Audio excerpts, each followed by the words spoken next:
Bonjour tout le monde. Le cours Bonjour monsieur. d'aujourd'hui, حد l'enregistrement monsieur. oui, je suis en train d'enregistrer. D'accord. D'accord, merci. Donc le cours d'aujourd'hui, c'est la suite du cours de la fois passée. Donc la fois passée, on a vu le cours sur les signes de la langue française et précisément l'accent aigu, l'accent grave. C'est ce qu'on a vu la fois passée. On a vu qu'on teste la syllabe ou le mot porte l'accent aigu. Donc, on a vu l'accent aigu sur le E et qu'on teste le E porte l'accent grave. On a dit que le E, il y a des règles qu'on a vues, d'accord? On a vu la règle par exemple, pour le E suivi d'un X, ne porte jamais d'accent, ou le E qui ne termine pas la syllabe ne porte jamais d'accent. Ensuite, on a vu les règles pour l'accent aigu et l'accent grave. Aujourd'hui, on va voir les règles pour l'accent circonflexe. Donc, l'accent circonflexe, c'est pas le chapeau, on dit pas le chapeau. Il se trouve sur toutes les voyelles. Vous connaissez les voyelles. E, A, I, O, U, mais pas sur le Y. Le Y est une voyelle, d'accord? Mais ne porte jamais l'accent circonflexe. On vous donne un titre d'exemple. Les mots suivants. Âge, mât, le mât d'un bateau, là où on met le voile. Gâteau, crâne, crâne c'est l'os de votre cerveau. Être, auxiliaire être, dîner, gîte, dépôt, bûche, voûte, jeûne, du verbe jeûner. Donc on fait le jeûne durant le mois de Ramadan. Sûreté, trêve, aîné, chêne, chêne c'est un arbre, brûler, à côté, château, pâte, etc. Donc, vous voyez, tous ces mots ont des voyelles différentes qui portent l'accent circonflexe. Les voyelles sur la lettre A, I, O, U, qui portent un accent circonflexe, bien sûr, deviennent plus longues dans la prononciation. D'accord? Lorsque je prononce, par exemple, la lettre A ou la lettre O, donc ça devient plus long que la lettre I ou la lettre U. On vous donne exemple, parce que je vais dire bateau, bâton, d'accord? Bâton, c'est un bâton, d'accord? Et lorsque je vais dire polaire ou pôle, vous voyez, donc pôle, je suis en train de prolonger la lettre O dans le mot pôle. Alors que dans le mot polaire, c'est bref. Donc ici, la prononciation, elle diffère selon la voyelle. On retrouve souvent un accent circonflexe sur le O qui précède les finales, donc les mots qui se terminent par LE, ME et NE. Lorsqu'on dit finale, ça veut dire que le mot se termine avec ces finales. Ce qui donne un allongement dans la prononciation. Par exemple, je vais dire le mot drôle, d'accord? Lorsque quelque chose fait rire, on dit que c'est drôle. Dôme, le dôme, la mosquée a un dôme, d'accord? Fantôme, binôme, diplôme, trône, cône, ça devient donc l'adjectif c'est conique, d'accord? Tôle, frôler, chômer, pylône, etc. Euh, Attention, il y a des... Oui, est-ce que vous arrivez à m'écouter? Oui, monsieur. Très bien, donc on continue. Oui, Donc regardez bien, il existe des mots qui ont une prononciation un peu plus longue, d'accord, pour les lettres, les voyelles, mais ils ne portent pas d'accent circonflexe. On vous donne par exemple le mot cyclone. Vous voyez, le O, il a une tonalité d'un O avec accent circonflexe, mais il ne porte pas d'accent circonflexe. D'accord? Donc il faut faire attention, il y a toujours des exceptions. Donc, c'est l'accent qui posera à l'étudiant plus de difficultés, bien sûr. Donc, il n'existe pas toujours des règles qui expliquent sa présence. Donc, il n'y a pas de règle vraiment pour faire l'accent circonflexe. C'est pour ça qu'on va diviser les mots par catégories. Donc, on peut établir 5 catégories de mots qui portent un accent circonflexe. D'accord? La première catégorie de mots, c'est les mots où le S s'est perdu par rapport à un mot de la même famille. Je vous donne un exemple. Lorsque vous dites le mot hospitalisé, d'accord? Lorsque vous dites le mot hospitalisé ou hospitalier, en réalité, le mot d'origine, c'est hôpital, d'accord? En réalité, donc précédemment, c'était hospital, donc le mot vient du latin ou de l'anglais, d'accord? Hospital, ça veut dire hôpital. D'accord. Mais avec le temps, le S, on a enlevé le S et on a mis l'accent circonflexe sur le O. Donc l'accent circonflexe sur le O va justifier l'absence de ce S. D'accord. Mais on retrouve le S dans les mots de la même famille de ce mot. Est-ce que vous avez compris? Je ne sais pas, peut-être un autre mot. Je cherche un autre mot. On le verra dans l'explication en détail. Il y aura aussi la catégorie 2, des mots avec des mots sans accent circonflexe, euh, la même famille de mots. Donc ici, on va voir des mots qui vont perdre l'accent circonflexe, d'accord, lorsqu'on cherche les mots de la même famille de ce mot d'origine. Mais attention, ici, il n'y a pas de justification avec l'absence de S. D'accord? Il y a aussi l'accent circonflexe a une fonction distinctive entre les homonymes. Donc, par exemple, si je vais dire A et A.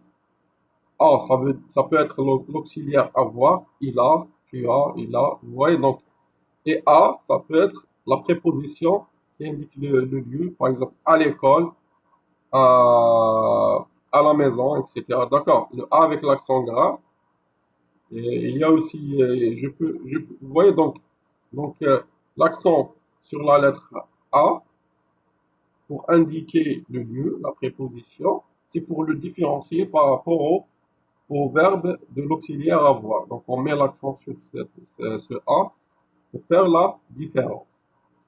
Il y a aussi l'accent circonflexe présent dans certaines formes verbales. D'accord? Le verbe connaître. D'accord? Il connaît, nous connaissons, vous connaissez, etc. D'accord? Lorsque je vais conjuguer avec il ou elle, il va garder l'accent circonflexe sur le i. Il y a bien sûr d'autres cas. Donc on va voir en détail ces catégories. Donc on va commencer par la première catégorie. Souvenez-vous, c'est une catégorie qui englobe tous les mots, d'accord, dont ils portent, leur voyelle porte un accent circonflexe, d'accord? Leur voyelle porte un accent circonflexe. Et cet accent circonflexe justifie l'absence de la lettre S dans le mot d'origine. Donc, pour un mot proposé, je vais vous donner des exemples. Donc, la présence de l'accent circonflexe s'explique pour certains mots par l'absence, d'accord, euh, de la lettre S qui existait dans le mot d'origine. On vous donne exemple ici. Bête, mot de la même famille que bête. Bestial, bestiaux, bestiole. Vous voyez, donc ici, à chaque fois, on souligne la lettre S, d'accord? Mais lorsque j'enlève le S dans le mot, en réalité, c'est best. L'origine du mot, c'était best. D'accord? Donc, on a supprimé le S et on l'a remplacé avec l'accent circonflexe. Et c'est devenu bête. C'est pour ça qu'on retrouve le S lorsqu'on utilise les mots de la même famille que le mot bête, par exemple ici. On avait ici bâton, en réalité c'était baston, d'accord? On supprime le S et on le remplace par l'accent circonflexe. Ça donne bâton. Donc lorsqu'on parle des mots de la même famille que bâton, le S va réapparaître. Bâton, bastonnade, le verbe bastonner, etc. D'accord? Donc, je continue. Euh, Fête, festival, festif, festoyer, forêt, forestier, déforestation, d'accord? Arrêt, arrestation, ancêtre, d'accord? Ancêtre, pardon. Ancêtre, c'est ancestral. Donc, fenêtre, défenestration, d'accord? Il y a aussi bâtir, bastion, d'accord? Il y a par exemple le clos qui vient de clôture. Donc clôture, clos, prêt, prestation, etc. Donc crèche, prêt, vêtements, veste, vestimentaire, vestiaire, etc. Intérêt, intéressé, intéressamment, etc. Intéressant. Connaître, connaissance, connaisseur, croûte, croustillant, goût, déguster. Donc, vous voyez, donc ici, on vous donne des mots où le S réapparaît, d'accord, lorsqu'on cherche les mots de la même famille que ce mot. Donc, ici, il y a attention, ici, on vous dit, le être disparu dans l'évolution de la langue française. Donc, c'est ce que je disais tout à l'heure, d'accord. Par exemple, ici, au départ, c'était test. Et avec le temps, on a supprimé le S et on l'a remplacé avec l'accent circonflexe. Pareil pour hôpital, c'était hospital, d'accord? On a supprimé le S et on l'a remplacé par l'accent circonflexe. Il, au départ, ça s'écrivait ici, d'accord? Hôtel, ça s'écrivait hostel. C'est pour ça qu'on retrouve ces mots en anglais, d'accord? Très bien. Donc ici, par exemple, am, c'était pas la lettre S, c'était une autre lettre, d'accord? C'était anm, d'accord? En réalité, c'était anm. On a supprimé le N et on l'a remplacé par l'accent circonflexe. Il n'y a pas beaucoup de mots où il y a d'autres lettres, d'accord? Par exemple, ici, rôle, d'accord? On supprime le deuxième O et on met l'accent circonflexe. Pareil pour âge. Âge, on supprime le deuxième A et on le remplace par l'accent circonflexe. Donc ici, lorsqu'il y a des voyelles identiques, bien sûr. On parle de voyelles identiques. On va voir la catégorie numéro 2. Pour un mot proposé, ici, pardon, l'accent circonflexe disparaît dans certains mots dérivés d'une même famille de mots.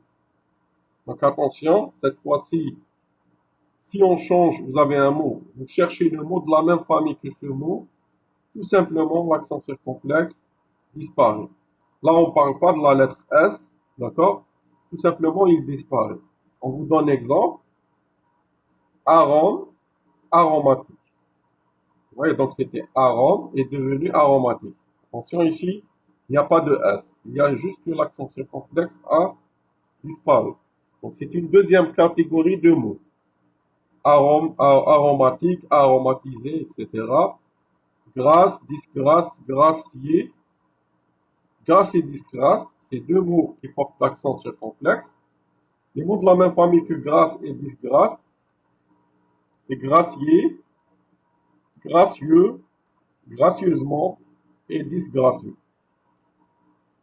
Donc il y a aussi le mot râteau, ratisser, le verbe ratisser, bête, euh, bétail, d'accord?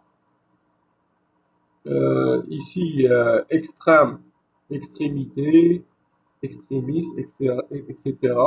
Donc, je vous laisse découvrir tout ça dans le document. Il y a une troisième catégorie, d'accord?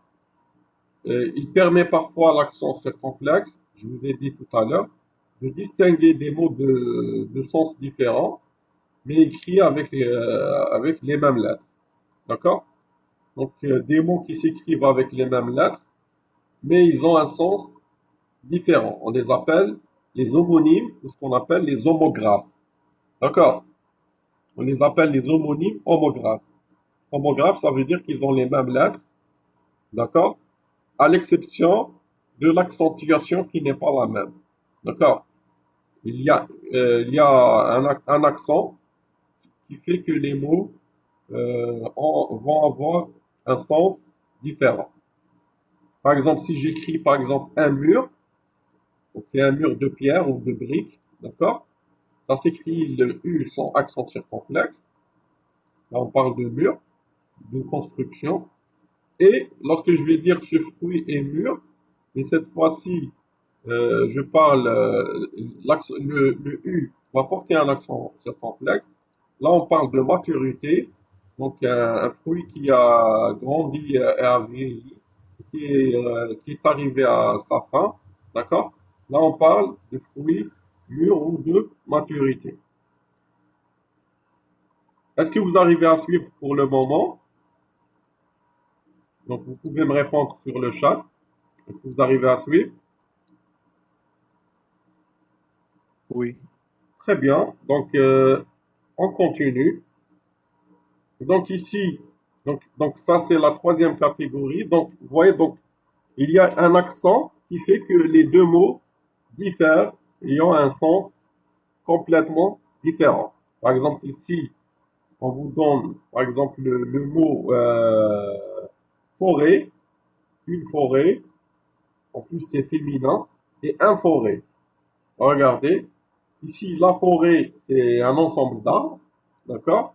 Ici, le forêt, c'est un outil avec lequel on fait des puits ou des trous dans le sol, d'accord? Le forêt, vous avez une perceuse, vous mettez la baguette en acier qu'on appelle le forêt pour percer un trou dans le mur, d'accord? Ici, vous avez le verbe pêcher, d'accord? Pêcher du poisson et un péché, d'accord?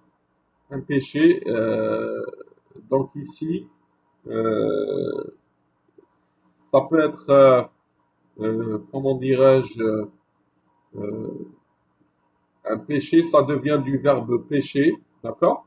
Qui veut dire commettre une faute, d'accord? Une faute qui n'est pas acceptée dans la religion, d'accord? Il faut ici rajouter une faute qui n'est pas acceptée dans la religion, on appelle ça un péché. En arabe, on dit dhanb. D'accord? Donc ici, vous voyez, donc c'est différent. Celui-là s'écrit avec l'accent circonflexe, alors que celui-là, péché, le verbe pécher, c'est avec l'accent aigu. Il y a aussi d'autres mots, par exemple une jeune et un jeune, d'accord?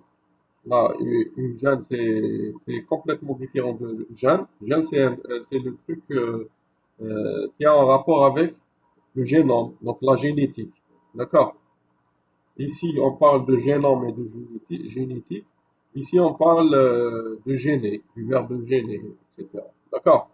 Prêt, je suis prêt à partir. Et prêt ici qui veut dire devant. D'accord?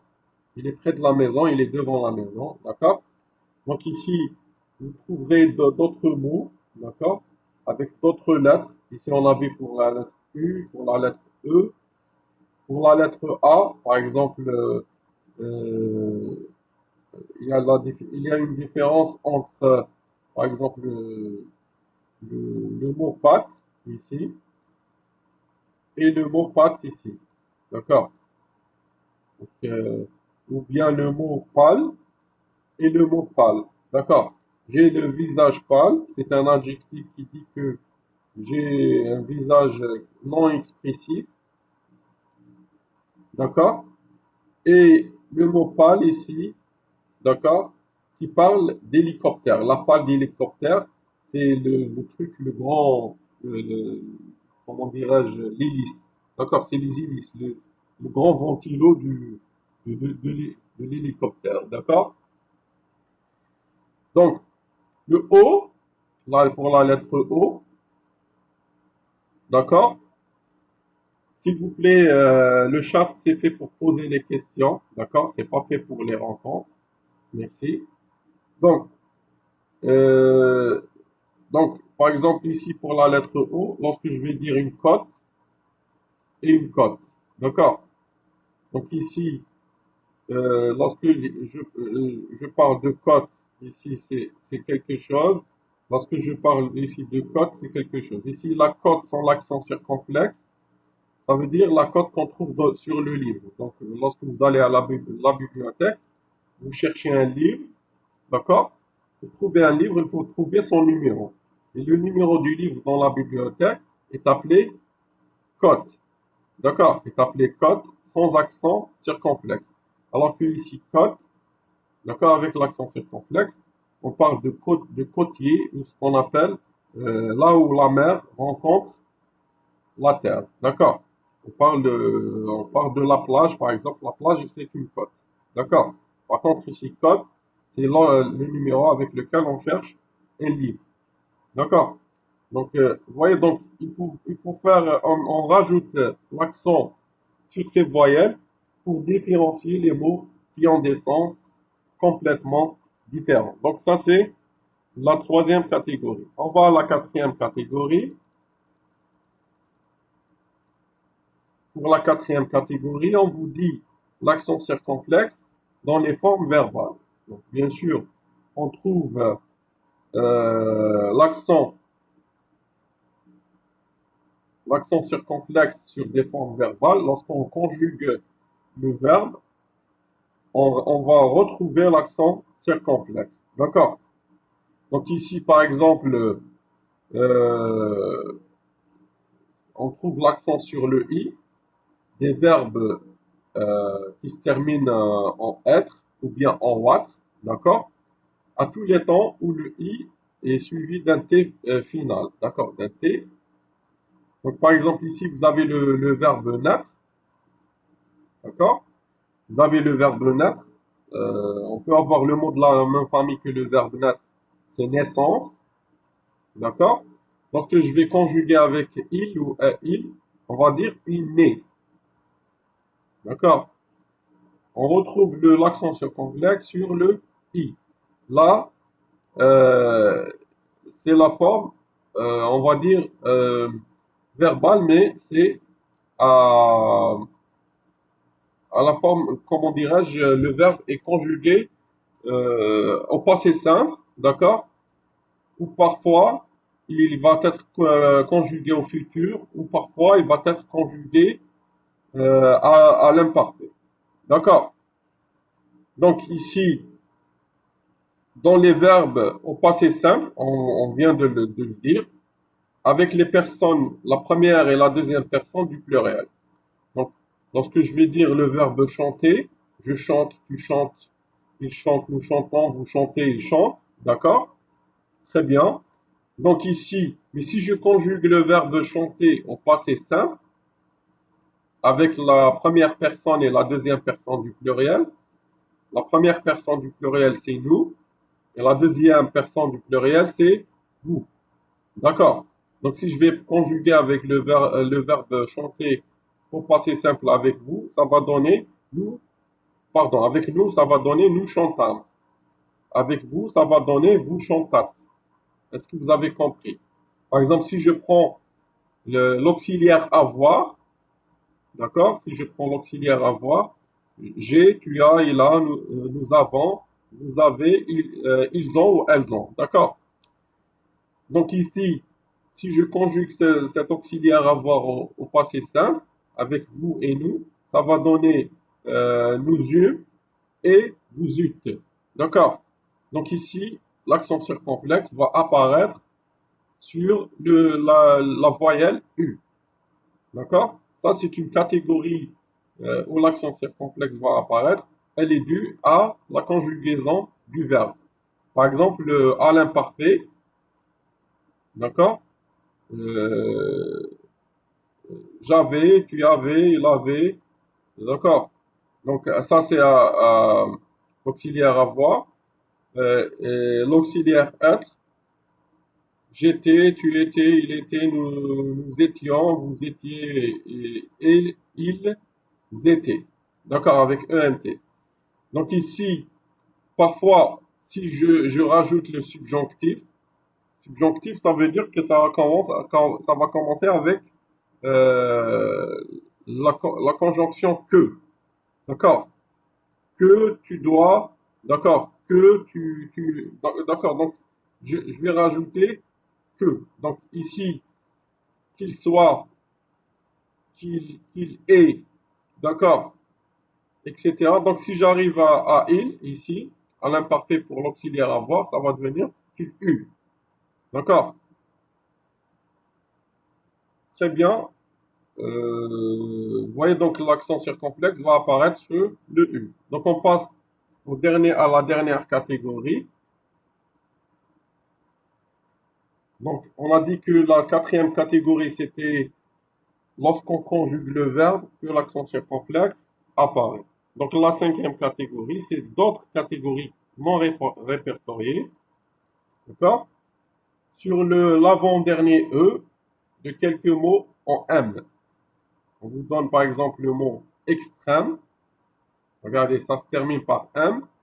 D'accord? On rajoute l'accent circonflexe sur le E. Blême, carême, même. D'accord? Donc il y a beaucoup de mots qui se terminent avec M où l'accent circonflexe va apparaître. Quelques adverbes qui se terminent en mot. Vous savez comment on fait un adverbe? Est-ce que vous savez comment on fait un adverbe? On prend le féminin de l'adjectif, d'accord? Et on lui rajoute mon, d'accord? Attention, il y a des exceptions. Par exemple, si je prends par exemple le mot actif, pardon, l'adjectif actif, d'accord? Actif, je vais l'écrire sur le chat, d'accord? Le féminin de actif, c'est quoi? Féminin de actif, Active. c'est active, d'accord? D'accord? Si je veux l'adverbe de actif, du- de l'adjectif actif, ça devient activement. Donc, je rajoute un mot vers la fin. Est-ce que vous avez compris? D'accord? Donc, pour avoir l'adverbe, donc je dois transformer l'adjectif en féminin et je rajoute mon pour avoir l'adverbe. Mais attention, cette règle ne s'applique pas à tous les mots. Donc ici, on vous dit quelques adverbes qui se terminent par mon et non pas par aimant. D'accord? Par exemple, si je vais dire effective, effectivement. D'accord? Donc, ici, il faut faire attention entre, pardon, précédent, pardon, je vais donner le mauvais exemple. Si je prends le mot précédent, je vais dire précédemment, ou bien précis, précisément. D'accord? Donc ici, ça se termine par aimant et non pas par mot. Donc le E est perdu. D'accord? Ici, par exemple, assidu, assidûment, cru, crûment, dûment, continu, continuellement. D'accord? Quelqu'un d'assidu, c'est quelqu'un qui est correct et qui vient à temps, qui fait ses devoirs à temps, etc. Il est assidu. Donc son adverbe, c'est assidûment. Par exemple, d'accord? Dûment, ça vient du devoir. D'accord? Du verbe devoir. Donc, mais pas pour vraiment. Donc, il y a toujours des exceptions.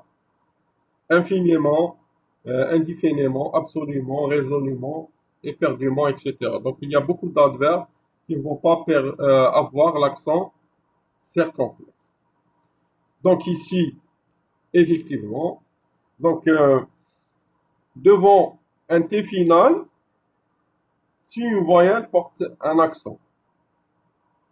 Donc ici, on vous dit si une voyelle porte un accent et cette voyelle, elle est suivie d'un T final, d'accord? Si une voyelle est suivie d'un T final, le T final, c'est le T qui termine le mot, d'accord?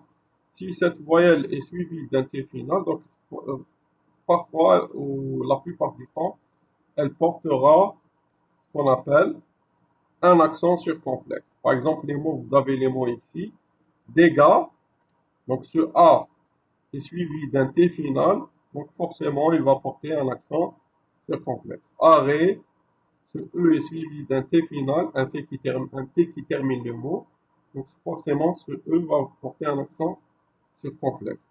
Même dans les conjugaisons, d'accord, parfois, pas tout le temps, d'accord, on trouve l'accent circonflexe sur les voyelles qui sont suivies d'un T final. Donc, par exemple, ici, le verbe connaître, il connaît. D'autres mots, ici, bientôt, ragoût, dégoût, impôt, etc. Donc, on trouve aussi l'accent circonflexe dans les suffixes qui se terminent par âtre. Par exemple, si je prends la couleur jaune, ça devient jaunâtre. Et le A va avoir l'accent circonflexe. Noir, noirâtre. Bleu, bleuâtre. Bleu, mais ça sera un peu différent pour le bleu. Donc bleu, c'est pas bleuâtre, mais bleuâtre. D'accord? Ça va devenir bleuâtre avec l'accent circonflexe sur le I. D'accord? Pour le bleu. Jaune, jaunâtre. Je sais pas moi, d'autres couleurs. Rouge, rougeâtre. Violet, violeté, d'accord, mais il n'y a pas d'accent circonflexe.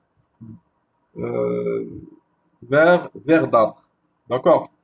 Il y a la lettre D qui va apparaître. Donc, exception, en principe, devant une consonne double, le E ne porte pas d'accent, mais ceci n'est pas valable pour le mot châssis, d'accord. Donc ici, vous allez prendre, par exemple, beaucoup de mots. Par exemple, si je prends le mot belle, d'accord, le E devant les deux ailes, d'accord?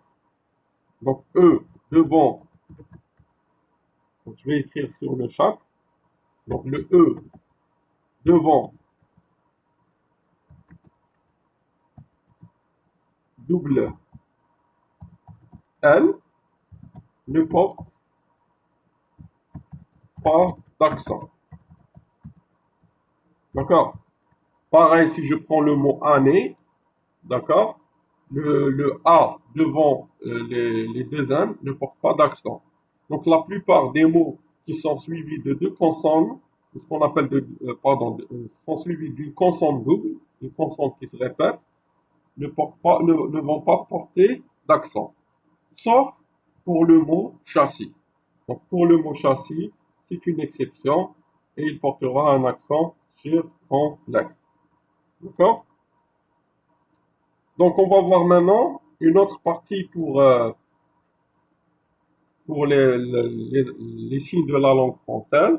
Donc on a vu les accents aigus, graves et l'accent circonflexe. Donc on va voir le tréma et la cédille. Donc on commence par le tréma. En fait, le tréma, c'est les doubles points qu'on trouve sur les voyelles. D'accord? Donc, le tréma est un signe de division.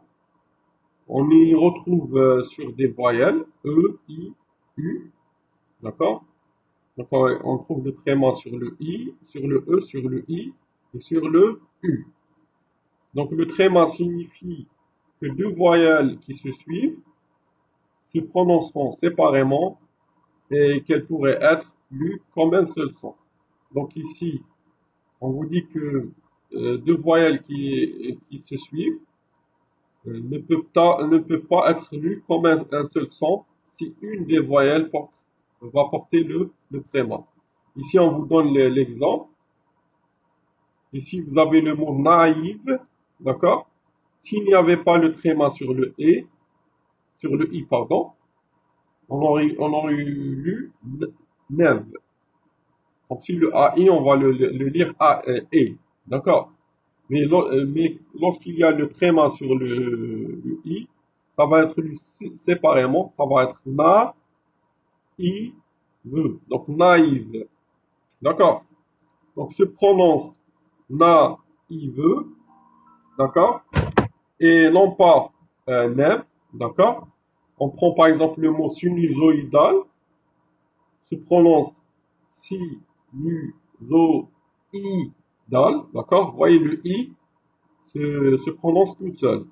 Et non pas sinusoïdal, d'accord? Donc ici, vous voyez, donc si on ne met pas le tréma sur le i, il va se lire sinusoïdal, alors que ça ne marche pas. Normalement, c'est sinusoïdal. Donc c'est pour ça qu'on l'appelle signe de division. Donc il divise la tonalité ou la sonnerie du mot. D'accord? Donc ici, on peut trouver le tréma sur des mots, sur la lettre I, d'accord? Prononcer I, bien sûr. Par exemple, ici, le mot caïd, caïman. Caïman, c'est un grand lézard, d'accord? Caraïbes, les îles Caraïbes. Égoïste, quelqu'un qui aime que sa propre personne. Héroïque, quelqu'un de merveilleux qui aide tout le monde. Inouï, d'accord? Inouï, ça veut dire infini. D'accord? Maïs, vous mangez le maïs, comme le blé. Mosaïque, d'accord? Mosaïque. Naïf, sinusoïdal, archaïque. Pardon, c'est archaïsme, archaïsme. Laïque, avec la lettre C. Laïque, avec la lettre Q. Q-U-E, bien sûr. Haïr et l'ouïe. L'ouïe est un des 5 sens. Très bien. Donc, sur le i, non prononcé i, mais prononcé I. D'accord? Donc, cette fois-ci, le i ne va pas être prononcé i, mais il va être prononcé I. D'accord? Aïe, c'est votre ancêtre, le grand-père de votre grand-père, et c'est votre aïeux. Le papa de votre grand-père, c'est votre aïeux. Donc, c'est votre descendance. Baïonnette, d'accord? Baïonnette, ça peut avoir deux sens. Baïonnette pour le système baïonnette, pour les lampes, et baïonnette, le couteau qu'on met devant le fusil. Camailleux, faïence, glaïeul, païenne, etc. Donc, sur le i, dans le son in. Donc, on peut trouver le tréma sur le i dans les mots qui ont le son in. Par exemple, ici, coïncidence, coïncider, coïncident, quintuplé, d'accord?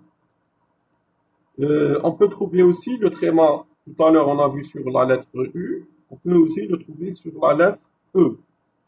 Sur la lettre E prononcée E, d'accord?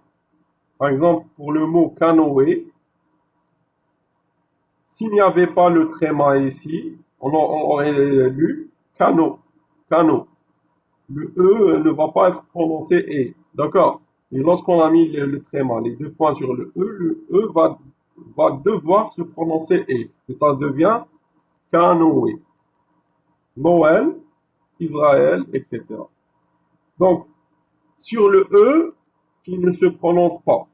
Donc ici, on peut trouver le tréma sur un E, mais ce E ne va pas être prononcé. Par exemple, ici, vous avez sig. Je ne vais pas lire sig, mais c'est sig. D'accord? C'est une plante. On vous dit que c'est une plante. Et les féminins, des adjectifs qui se terminent par G-U-E, donc par gu. D'accord? Donc les adjectifs qui se terminent par gu, pardon, on peut rajouter le E, on peut trouver, pardon, le tréma sur le E de ces mots qui se terminent par gu. Donc ici, on vous donne, ici pour indiquer que le U doit être prononcé et le E étant la marque du féminin. Donc ici, aigu, d'accord? Aigu, d'accord? Si je mets pas le tréma sur le E, d'accord, ici, si je mets pas le tréma, ça va être du egg, d'accord? Donc je dois mettre le tréma sur le U pour que ce soit le aigu. Donc ici, aigu, c'est pour le masculin, et ici, aigu, c'est pour le féminin. Ambigu pour le masculin, ambigu pour le féminin. Donc, je dois rajouter le tréma sur les deux points pour pouvoir lire gu. D'accord? Contingu pour masculin, contingu pour féminin. Exigu pour masculin, exigu pour féminin. Exigu veut dire très très serré. D'accord? Et dans les mots, les noms propres, on peut trouver des noms propres, d'accord, qui portent, où le E porte le tréma. Par exemple, ici, vous avez Saint-Saëns, d'accord? C'est un compositeur de musique. Il est né à Paris en 1835, d'accord? Et il est mort à Alger en 1921, d'accord? C'était un grand musicien, donc ils ont nommé le boulevard Mohamed El-Khamis aujourd'hui. À l'époque, c'était nommé boulevard Saint-Saëns, d'accord? Pour les mots où gu est suivi d'un i, d'accord? Donc si on trouve donc cette syllabe gu et cette syllabe est suivie d'un i, donc pour certains mots, ce i va porter le tréma. Par exemple ici, pardon, ambiguïté, contingu, contiguïté, exigu, exiguïté. D'accord? Le tréma est sur le i pour indiquer que ce n'est pas la prononciation de gui, mais comme dans dans aigu. Donc ici, donc on va prononcer le gui comme s'il y a un y ici. Ambiguïté. D'accord? Pour ne pas le prononcer comme un y, pardon. Donc, je ne vais pas dire ambiguïté, d'accord? Je vais dire ambiguïté, d'accord? Je ne vais pas dire contingüité, je vais dire contingüité. Je ne vais pas dire exiguïté, je vais dire exiguïté, d'accord? Ouais, donc c'est ça, c'est ce qu'il veut dire, c'est ce qu'on veut dire ici dans cette phrase. On peut aussi trouver le tréma sur la lettre U, d'accord? Mais pour un seul mot, qui est Capharnaüm. D'accord? Capharnaüm, ici, veut dire un tas d'objets jetés dans un coin. Donc, vous prenez plusieurs objets, vous les rassemblez, vous les jetez dans un coin. Par exemple, lorsque vous rentrez chez vous, vous allez prendre votre veste, votre cartable, je ne sais pas quoi, peut-être votre montre, etc. Tout ça, vous allez le jeter dans un coin et on appelle ça un Capharnaüm. D'accord? On trouve aussi un tréma sur le haut, d'accord, dans les mots d'origine étrangère. Par exemple, ici, vous avez le mot d'origine étrangère angstrom, c'est un mot suédois.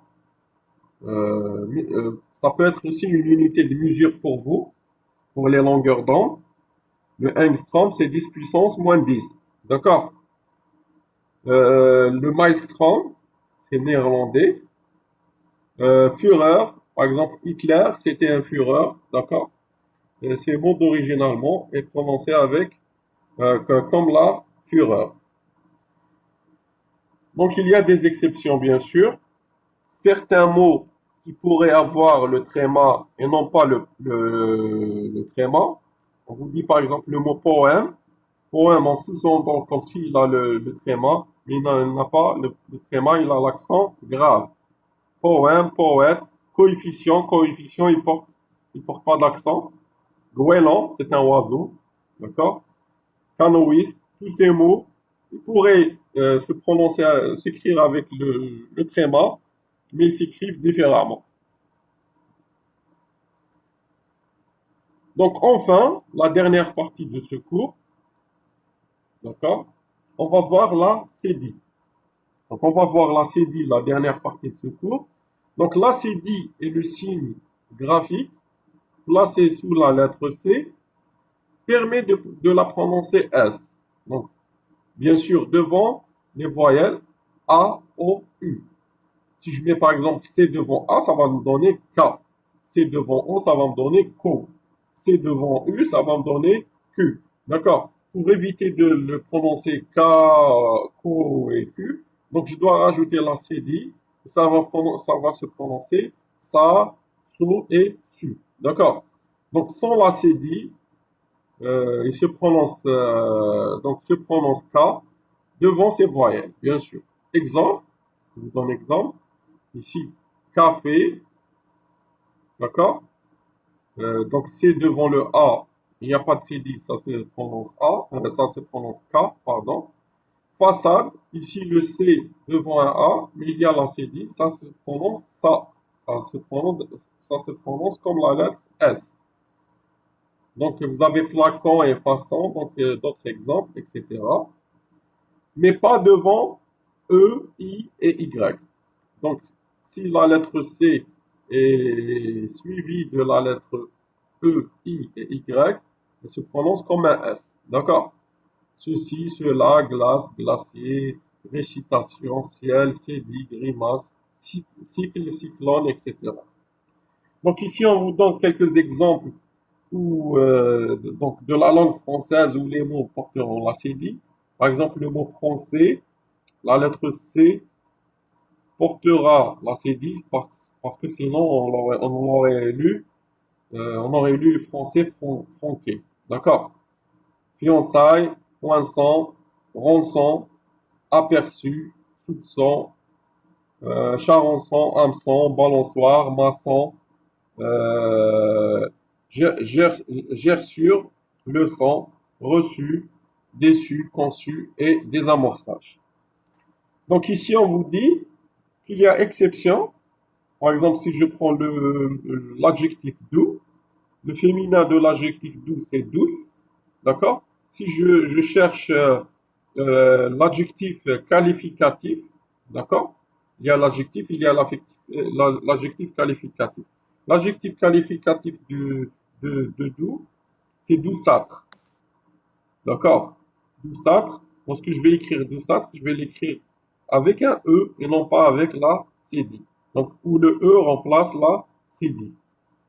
Donc, la cédille ne doit pas être oubliée sous les majuscules. Donc, lorsqu'on écrit en majuscule, il faut toujours aussi mettre la cédille, si c'est nécessaire, bien sûr, pour le lire S. La cédille apparaît systématiquement à certaines formes de conjugaison afin de respecter le son S du verbe d'origine.